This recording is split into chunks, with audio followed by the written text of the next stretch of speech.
Es iekāpju traktorā un atceros, ka pirmo reizi tajā mani iesēdināja vectēvs. Man bija 4 gadi, un mēs lasījām akmeņus no Miežu lauka. Tagad braukšu uz Pauliņiem valot sienu, bet mans mazais brālis Reinis, jau 8. klasnieks, ielec pukšķī un dodas uz Zobēnu pļavām ārdīt vakar nopļauto zāli. Jā, labi, ka ir karstas dienas, tad sienas žūst ātri un dienas laikā var labi pastrādāt. Lūk, brauc garām klētī, kurā drīz bērsim jaunās ražas graudus, un atkal uzplaiksnīja atmiņas. To cēla mans vectēvs Jāzeps Reinis ar tēti, kad man bija 3 gadi. Mamma esot smējusi, ka es 90 gadu vecumā ar trīcošām roķelēm atspiedies uz lazdu kūjas, bez zobaina mute šļupstot, varēšu stāstīt saviem mazbērniem. Šo klēti cēlām mēs ar vectēvu, kad es vēl biju mazāks par jums. Purvīgas atmiņas, vai ne? Tā savā rakstu darbā raksta Rūdis Eiduks, Andreja Upīša Skrieva vidusskolas 12. klases skolnieks. Ar šo savu darbu viņš piedalījies radošo darbu konkursā Es un mana dzimtene. Darba nosaukums Tāda ir vienkāršā latviešu zemnieka dzīve. Šis un vēl daudzi citi jauniešu rakstu darbi un radošas izpausmes no Kurzemes, Zemgales, Vidzemes un Latgales ņēma dalību Rīgas Latviešu biedrības radošo darbu konkursā, kurā šodien ieskatīsimies. Rīgas Latviešu biedrības sadarbībā ar 2 citām organizācijām, tas ir ar biedrību Jauniešu radoša apvienība Trepes un Strasdamojuši speciālo internātu skolu, kā partnerus pieaicinot arī Norvēģijas Latviešu biedrību, īsteno projektu Atvērsim pasauli iespējām un prasmēm, un radošo darbu konkursu Es un mana dzimtene ir viena no šī projekta aktivitātēm. Šajā aktivitātē ir rezultātā top arī filmiņa raidījums par to, kā bērni jūtās dzimtenē dažādos šīs dzimtenes nosaukuma izpausmēs. Šī daļā mums bērni stāstīja savos rakstu darbos, savos zīmējumos par to, kā viņi redz savu dzimteni mājās, kā viņi atpazīst dzimteni skolā. Un otrajā daļā savukārt bērni stāstīs, kā viņi saredz un sajūt dzimteni uz ielas kopā ar draugiem. Un pats galvenais, viņi stāstīs, kādu viņi savu dzimteni, kādu viņu Latviju grib redzēt nākotnē, kurā viņi jau dzīvos kā lieli pieauguši cilvēki. Šajā konkursā mēs tiešām sastapāmies ar to, ka bērniem devām impulsu padomāt par to, kas viņiem tiešām ir patiesi vērtīgs, padomāt par to, kas ir mājas, paskatīties no malas, kas notika, ja pēkšņi šīs mājas, šī ģimene varētu pazust. Un cik svarīga viņiem tomēr ir skola, kaut gan ļoti bieži ikdienā, ja mēs sakam, tur skola, jāmācās.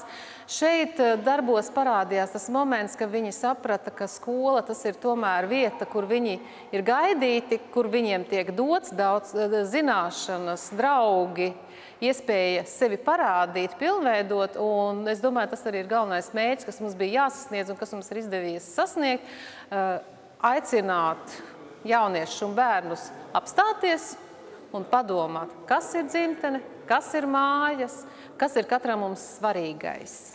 Jo ikdienas steigā to, diemžēl, palaiž garām ne tikai pieaugušie, bet arī bērni un jaunieši. Šis konkurss būtībā virzīja uz to, ka mēs atveramies un parādam to, kas ir mūsos iekšā, mūsu dvēselītēs. Žūrijas komisijai nebija viegli, teica tās vadītāja Jeļena Matjakūbova, jo iesūtīti te 100 rakstu darbi. Tomēr labākie ir atrasti, svinīgā pasākumā tie saņēma atzinības rakstus, diplomas un balvas. Un vēl labākajiem dalībniekiem būšot iespēja jūnija mēnesī tikties ar Latvijas valsts prezidentu Andri Bērziņu, kurš labprāt atbalstot šādus projektus. Lauma Celma teica, rakstot un zīmējot bērns, vispirms noteica vērtības sev pašam, un tad atklāt to parādīja arī citiem. Ieskatīsimies, kā tas notika. Vakars ir tik kluss un mierīgs, smaržo sienas un liepu ziedi. Vakariņās vecmamma sarūpējusi pašu žāvēto kārtainīti un salātus, gurķus un tomātus ar krējumu. Viss. Mana diena ir galā. Esmu patīkami noguris.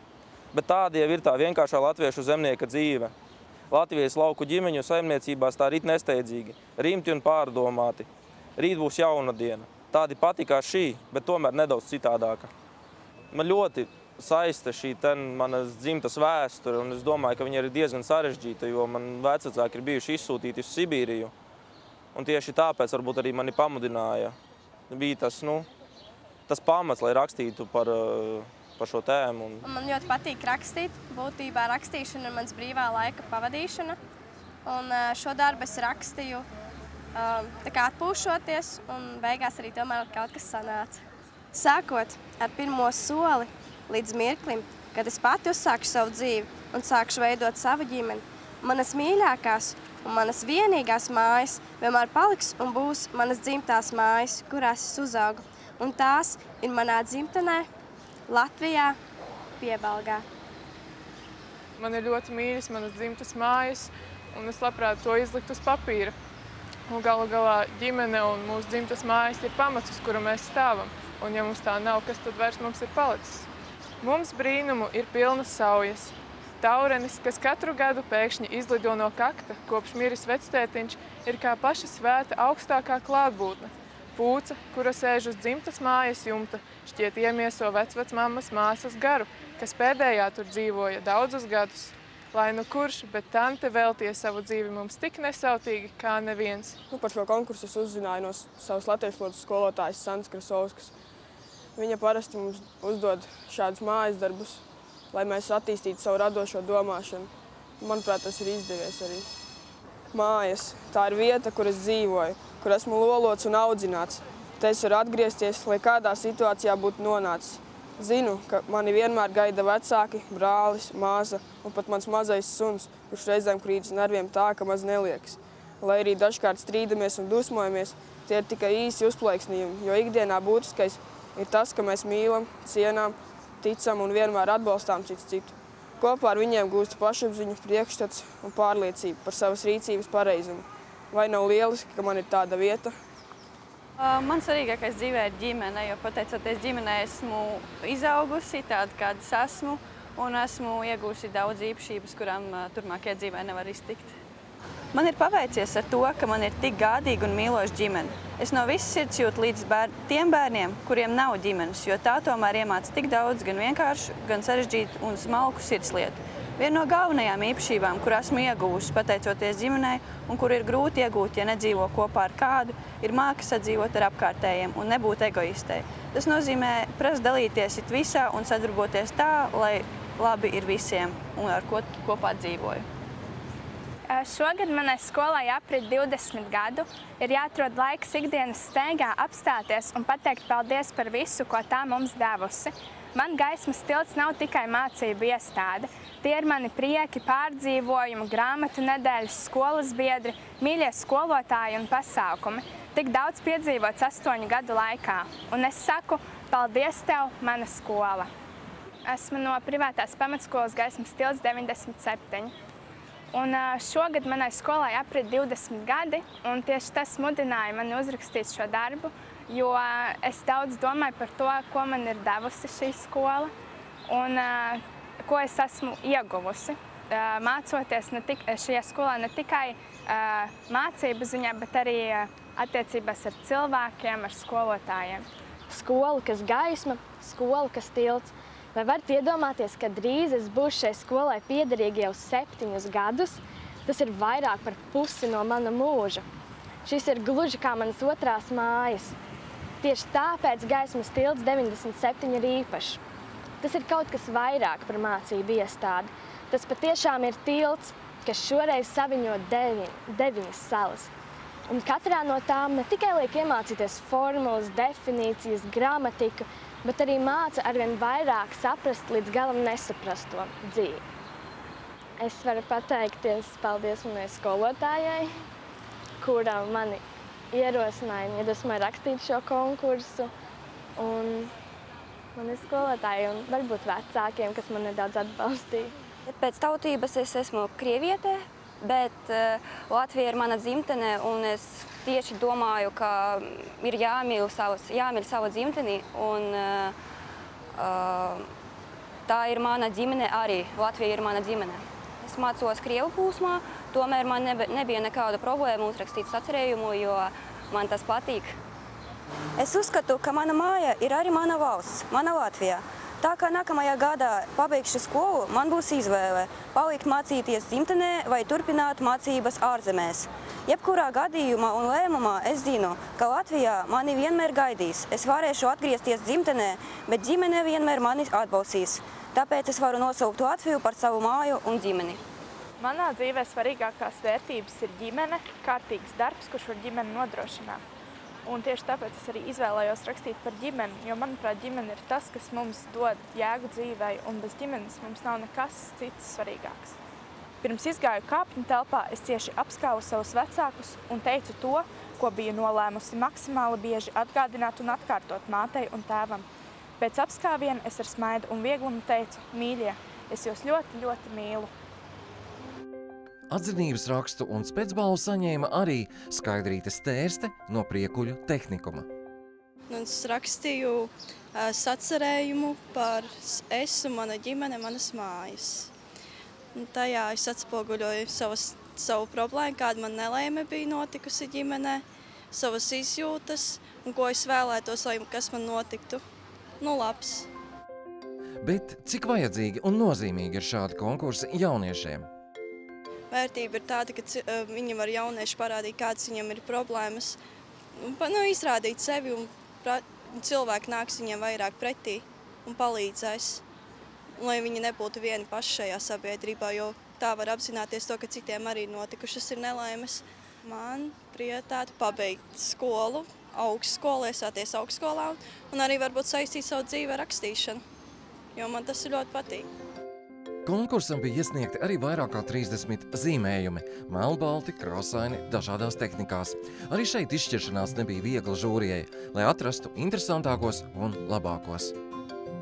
Skatoties tīri uz šiem vizuālajiem darbiem, man godīgi sakot, ir grūti nodalīt to skolas un ģimenes tēmu, jo tur emocijas ir diezgan līdzīgas un iemīlēt ir ļoti vienkārši un visi iemīl abas šīs vietas. Par trešo vietu runājot par Viktora darbu, runājot par zīmuļu tehniku vispār, tas, manuprāt, ir sarežģītāk nekā krāsām. Ja, tā tīri. Tā. Jo tur izēnot, iztonēt ar vienīgo to melno zīmulīt, tas ir sarežģītāk mazliet. Es ieguvu 10 eiro karti un diplomu un to ceļojumu. Otrā vieta tika piešķirta Antonam Gerasimovam par darbu Mans ciems Laucese. Tur ir tieši tas ciems paņemts, nav ņemta tīri vispārēji tāda filozofija par dzimteni, ja, kas ir diezgan jau daudz, kur redzēt šīs radošās izpausmes un pa tēmu dzimteni, bet ka paņemts tieši tas ciems. Un tas ciems bija, skatoties to darbu, man vismaz radās tāda sajūta, ka tas ir tiešām tādām emocijām viņš ir uzgleznots. Pirmo vietu es šim te skolēnam iedevu pirmo vietu tieši par to, ka priekš viņa vecuma posma tas ir neraksturīgi liela apjoma darbs. Es arī esmu pēc izglītības skolotājs un es apmēram saprotu, cik daudz 4. klases skolnieks, cik daudz var padarīt, bet tur priekš viņa tas ir milzīgs projekts. Ir attaisot vaļā to mapi, darbam līdz nāk mape, attaisot vaļā mapi, tur ir ievads, tur ir mērķi, viss tā kā, tā māca 10. klasē rakstīt, ne jau 4. Protams, mazliet tas līmenis līdz 10. klasē nav, bet priekš 4. klases tas ir liels, apjomīgs darbs, un kas man vēl patika, kā arī skolēns darbā atklāt uzrakstījis, iesaistījis arī savu ģimeni, skolotājs ģimeni iesaistījis darbā, visi kopā fotografējuši un ģimenes arhīvu pārcelājuši. Un tas viss ir salikts lielā skaistā uzrakstā Finālā Latvija, izveidot lielu skaistu burti. Šo darbu taisījām 4 mēnešus, jo nevarējām tik viegli piemeklēt skaistas un apbrīnojamas vietas. Tā skaitā ir arī vecas fotogrāfijas, kuras reti atrodamas, arī internetā to praktiski vairs nav. Tāpēc es gribu it kā atgriezties pagātnē un par to visu pastāstīt. Šo darbu darījām kopā, visa ģimene. Iesaistīju visus savus radiniekus, gribēju kopā ar viņiem pabūt šajās vietās un paveikt šādu darbu un uzrakstīt uz plakāta vārdu Latvija.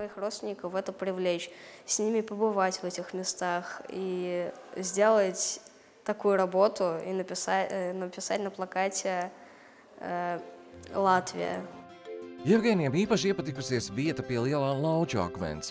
Tur viņš pavadīs veselas 2 dienas un atpūties. Viņš tagad iesakot arī citiem apmeklēt šo vietu. Хоть я и говорю по-русски, не знаю латышского, но все... Kaut arī runāju krievu valodā un nezinu latviešu valodu, Latvija ir mana dzimtene. Man jāiemācās latviešu valodu, jo tā ir mana dzimtene. Man jārunā latviešu valodā. Arī draugos jārada interesi par šo valodu, lai draugi, kuri atbrauc no citām valstīm, uzzina par šo valodu.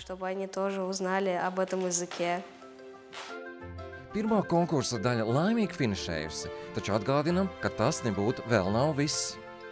Rudenī mēs atkal ceram uz tikpat lielu atsaucību, varbūt pat vēl lielāku, un aicināsim uz otro konkursu, kura kopējais nosaukums tāpat ir Es un mana dzimtene, bet šoreiz mēs aicināsim paskatīties uz dzimteni starp saviem draugiem esot un uz dzimteni nākotnē. Rudenī konkursa otrajā kārtā aicinām visus piedalīties atkal. Un ar to šis mūsu stāsts ir galā. Kaut kad rudenī sekos turpinājums. Bet jau tagad var sākt krāt idejas, rakstīt uzmetumus vai sākt zīmēt to Latviju, kuru gribam redzēt nākotnē. Projektu finansiāli atbalsta Islande, Lihtenšteina un Norvēģija. Šī publikācija ir veidota ar Eiropas ekonomikas zonas finanšu instrumenta un Latvijas valsts finansiālu atbalstu. Par publikācijas saturu atbild Rīgas Latviešu biedrība.